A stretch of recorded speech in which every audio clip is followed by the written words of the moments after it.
রাজধানীর আদাবরের মাদক ব্যবসায়ী ও কিশোর গ্যাং লিডার কবজি কাটা আনোয়ার এবং টুন্ডা বাবুর অন্যতম সহযোগী মোহাম্মদ রুবেল ওরফে পানি রুবেলকে গ্রেফতার করেছে র্যাব। সোমবার সন্ধ্যায় ভোলা সদর থানার লঞ্চঘাট এলাকা থেকে র্যাব ৮ ও র্যাব ২ এর সদস্যরা তাকে গ্রেফতার করে।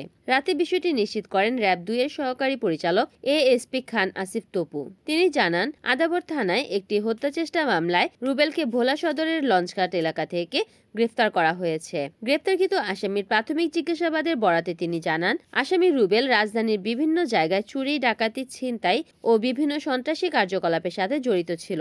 পরবর্তীতে টুন্ডাবাবুর মাধ্যমে কবজি কাটা আনোয়ারের সাথে সুসম্পর্ক গড়ে ওঠে এবং তাদের অন্যতম সহযোগী হিসেবে পরিচিত হয়। রুবেল কবজি কাটা আনোয়ারের নির্দেশে মোহাম্মদপুর ও পার্শ্ববর্তী এলাকায় চাঁদাবাজি, মাদক ব্যবসা, ভূমি দখল, চুরি, ছিনতাই, ডাকাতি, হত্যা সহ বিভিন্ন সন্ত্রাসী কার্যক্রম পরিচালনা করত এবং আনোয়ার গ্রেফতার পরবর্তী সময়ে সে সন্ত্রাসী কার্যকলাপ নিয়ন্ত্রণ করে। পানি রুবেলের বিরুদ্ধে রাজধানীর বিভিন্ন থানায় চুরি, ছিনতাই, হত্যাচেষ্টা সহ বিভিন্ন অপরাধে ১৪টি মামলা রয়েছে বলে জানা যায় এবং সে বিভিন্ন মেয়াদে একাধিকবার কারাভোগ করেছে।